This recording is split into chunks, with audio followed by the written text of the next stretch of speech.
এবার মুক্তি পাচ্ছেন লুৎফুজ্জামান বাবর। বাবর একাই যথেষ্ট ভারতকে অস্থিতিশীল করবার জন্য। শেখ হাসিনার পদত্যাগের কথা শুনে জেলের মধ্যে বসে যে বার্তা দিয়েছিলেন বাবর, এমনই কিছু প্রশ্ন ঘুরপাক খাচ্ছে সোশ্যাল মিডিয়াগুলোতে। প্রসঙ্গ যখন ভারতকে আশ্বস্ত করার, ঠিক তখনই উঠে আসবে একটি নাম, লুৎফুজ্জামান বাবর। যে ভারতের ইশারায় এতদিন বাদর নাচ নেচেছে শেখ হাসিনা সরকার, সেই দেশটির বুকেই একসময় ভয় ধরিয়েছিলেন লুৎফুজ্জামান বাবর।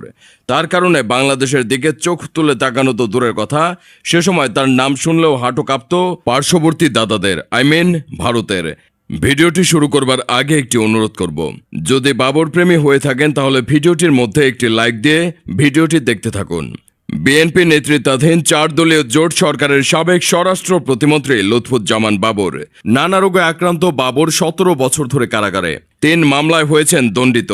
এর মধ্যে অন্যতম 10 ট্রাক অস্ত্র মামলা এবং 21 আগস্ট গ্রেনেড হামলা। সেই 10 ট্রাক অস্ত্র মামলায় তাকে ফাঁসির দণ্ড দেওয়া হয়েছে। অবৈধ 10 ট্রাক আইনের মামলায় শুনেছেন 17 বছর সশ্রম কারাদণ্ডাদেশ। সাবেক প্রতিমন্ত্রী লুৎফুজ্জামান বাবরের বিরুদ্ধে আরও 7 মামলার বিচার কাজ চলমান।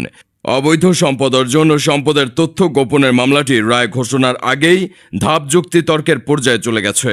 বসুন্ধরা গ্রুপের আইটি বিশেষজ্ঞ সাব্বির আহমেদের হত্যা মামলার আসামিদের বাঁচাতে 21 কোটি টাকা ঘুষ নেওয়ার মামলাটি রয়েছে চার্জ গঠনের পর্যায়ে এবং আয়কর ফাঁসির মামলাটিতে চলছে সাক্ষ্য গ্রহণ। এর বাইরে সিলেট দ্রুত বিচার ট্রাইব্যুনালে সাবেক অর্থমন্ত্রী শাহ এএমএস কিবরিয়া হত্যার ঘটনায় 2 মামলা এবং আওয়ামী লীগ নেতা প্রয়াত সুরঞ্জিত সেনগুপ্তর সমাবেশে গ্রেনেড হামলার ঘটনায় আরও 2 মামলার সাক্ষ্য গ্রহণের পর্যায়ে রয়েছে। বিএনপির নেতৃত্বাধীন জোট 2001 সালে সরকার গঠনের পরে যে কয়েকজন ব্যক্তি প্রবল ক্ষমতাবান হয়ে ওঠেন, তাদের মধ্যে অন্যতম ছিলেন বাবর। মনে করা হয় বিএনপি সরকারের প্রধানমন্ত্রী খালেদা জিয়া ও তার বড় ছেলে তারেক রহমানের সঙ্গে ঘনিষ্ঠতায় ছিল বাবরের ক্ষমতাবান হয়ে ওঠার মূল ভিত্তি। তিনি ছিলেন স্বরাষ্ট্রের মতো গুরুত্বপূর্ণ মন্ত্রণালয়ের প্রতিমন্ত্রী, যেখানে পূর্ণ মন্ত্রী ছিলেন বিমান বাহিনীর সাবেক প্রধান air vice marshal Altaf Hossain Chowdhury. যদিও ক্ষমতা প্রয়োগের মানদণ্ড বাবর ছাপিয়ে যান তার পূর্ণমন্ত্রীকেও। একটা সময় আলতাফ হোসেন চৌধুরীকে স্বরাষ্ট্র মন্ত্রণালয় থেকে সরিয়ে বাণিজ্য মন্ত্রণালয়ের দায়িত্ব দেওয়া হয়। এরপর প্রতিমন্ত্রী বাবর স্বরাষ্ট্র মন্ত্রণালয়ে কয়েকটা একচ্ছত্র ক্ষমতার অধিপতি হয়ে যান। 1958 সালের 10 অক্টোবর জন্ম নেওয়া লুৎফুজ্জামান বাবরের প্রাতিষ্ঠানিক শিক্ষা এইচএসসি পর্যন্ত। 1991 সালে প্রথমবারের মতো নেত্রকোনা 4 আসন থেকে সংসদ সদস্য নির্বাচিত হন।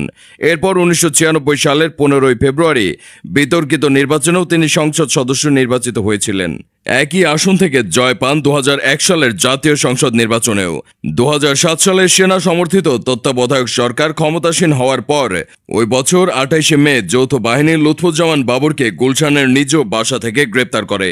সেই সঙ্গে তার বাসার শোবার ঘর থেকে একটি অবৈধ রিভলভার ও 25 রাউন্ড গুলি উদ্ধারের ঘটনায় গুলশান থানায় মামলা হয়। সাবেক এই স্বরাষ্ট্র প্রতিমন্ত্রীকে 2007 সালের 30 অক্টোবর অবৈধ অস্ত্রের জন্য 10 বছর এবং গুলি রাখার জন্য 7 বছরের কারাদণ্ড দেন ঢাকা মহানগরের 9 নম্বর বিশেষ ট্রাইব্যুনাল। অস্ত্র মামলায় 17 বছর কারাদণ্ড হওয়ার পরও উচ্চ আদালতে আপিল করে 2008 সালের 4 ডিসেম্বর বাবর জামিনে মুক্ত হন। পরে আপিল বিভাগ তাকে নিম্ন আদালতে আত্মসমর্পণের নির্দেশ দিলে 2009 সালের 5 মার্চ ঢাকা সিএমএস আদালতে নিজেকে আত্মসমর্পণ করে জামিন চান। যদিও আদালত তার জামিনের আবেদন নামঞ্জুর করে কারাগারে পাঠান। এরপর থেকে তিনি গত 1 যুগ ধরে কারাগারে রয়েছেন। বিএনপি জামাত জোট সরকারের আমলে 2004 সালের 1 এপ্রিল চট্টগ্রামের সিইউএফএল ঘাটে 10 ট্রাক অস্ত্রের চালান আটক হয়। এই ঘটনায় কর্ণফুলী থানায় অস্ত্র আইনে ও বিশেষ ক্ষমতা আইনে 2টি মামলা হয়। 2014 সালের 30 জানুয়ারি অস্ত্র মামলায় চট্টগ্রামের 1 নম্বর বিশেষ ট্রাইব্যুনাল বাবর সহ আরও 14 জনের মৃত্যুদণ্ডের রায় ঘোষণা করেন। 2004 সালের 21 আগস্ট আওয়ামী লীগের কেন্দ্রীয় কার্যালয়ের সামনে গ্রেনেড হামলার 2 মামলায় বিচার শেষে 2018 সালের 10 অক্টোবর বাবর সহ 19 জনের ডবল মৃত্যুদণ্ড এবং যাবজ্জীবন কারাদণ্ডের রায় দেন ঢাকার 1 নম্বর দ্রুত বিচার ট্রাইব্যুনাল। এছাড়া রায়ে বিএনপির ভারপ্রাপ্ত চেয়ারম্যান তারেক রহমান সহ আরও 19 জনের যাবজ্জীবন কারাদণ্ডেরও আদেশ হয়। 7,05,91,896 টাকার অবৈধ সম্পদ অর্জনের অভিযোগে 2008 সালের 13 জানুয়ারি বাবরের বিরুদ্ধে রমনা থানায় একটি মামলা দায়ের করে দুদক। এই মামলার তদন্ত শেষে ওই বছরে চার্জশিট দাখিল করা হয়। মামলাটি বর্তমানে ঢাকার 7 নম্বর বিশেষ জজ আদালতে যুক্তিতর্কের শুনানির পর্যায়ে রয়েছে। 2005 সালের 27 জানুয়ারি হবিগঞ্জ সদর উপজেলার বৈদ্যের বাজারে স্থানীয় আওয়ামী লীগ আয়োজিত জনসভায় শেষে ফেরার পথে গ্রেনেড হামলায় নিহত হন সাবেক অর্থমন্ত্রী শাহ এএমএস কিবরিয়া ও তার ভাতিজা শাহ মঞ্জুরুল হুদা সহ 5 জন। আহত হন আরও 70 জন। এই ঘটনায় হবিগঞ্জ সদর থানায় হত্যা এবং বিস্ফোরক আইনে পৃথক 2টি মামলা হয়। হত্যা মামলায় 10 জনকে আসামি করা হয়। পরে 2011 সালে অধিক তদন্তের পর আরও 26 জনকে আসামি করা হয়। পরে তৃতীয় দফায় তদন্তের সাবেক স্বরাষ্ট্র প্রতিমন্ত্রী লুৎফুজ্জামান বাবর, হবিগঞ্জের সাবেক মেয়র জিকে সহ প্রায় 35 জনকে আসামি করা হয়। মামলা দুটিও বর্তমানে সাক্ষ্য গ্রহণের পর্যায়ে রয়েছে। জন্ম নেত্রকোনায় হলেও বাবরের বেড়ে ওঠা রাজধানীর মগবাজারে। 1996 সালে বিএনপির রাজনীতিতে যোগ দেওয়ার পর থেকে দ্রুত তার উত্থান হতে থাকে। 2001 সালে আশ্চর্যজনকভাবে লুৎফুজ্জামান বাবর স্বরাষ্ট্র প্রতিমন্ত্রীর দায়িত্ব পান। 2004 সালে তার সময়ে চট্টগ্রামে ধরা পড়ে অবৈধ 10 ট্রাক অস্ত্রের চোরাচালান। পরে এই অস্ত্র চোরাচালানের সঙ্গে বাবরের সম্পৃক্ততার বিষয়টি মামলার শুনানিতে উঠে এলে তাকেও আসামি করা হয়। ওই ঘটনায় অস্ত্র চোরাচালানের দায়ে তাকে মৃত্যুদণ্ড এবং অস্ত্র আইনে যাবজ্জীবন কারাদণ্ড দেওয়া হয়। 2007 সালে যৌথ বাহিনী বাবরকে 3টি অবৈধ আগ্নেয়াস্ত্র, 297টি বুলেট সহ গ্রেপ্তার করে। এসব ঘটনায় দায়ের করা মামলায় তার 17 বছরের জেল হয়।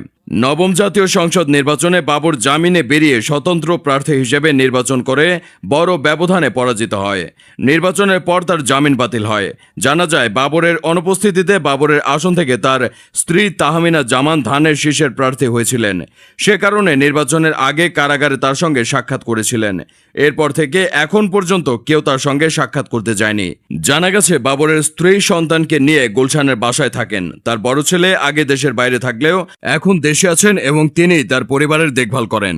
বাবরের পরিবারের ঘনিষ্ঠ একজন বলেন, স্বাভাবিকভাবে হাঁটাচলা করতেও কষ্ট হচ্ছে তার। কারাগারের সূত্র বলছে, 2টি আলোচিত মামলায় ফাঁসির রায় মাথায় নিয়েও কারাগারে বাবর স্বাভাবিকই আছেন। কনডেম সেলে থেকেও আগের মতোই দাপট রয়েছে তার।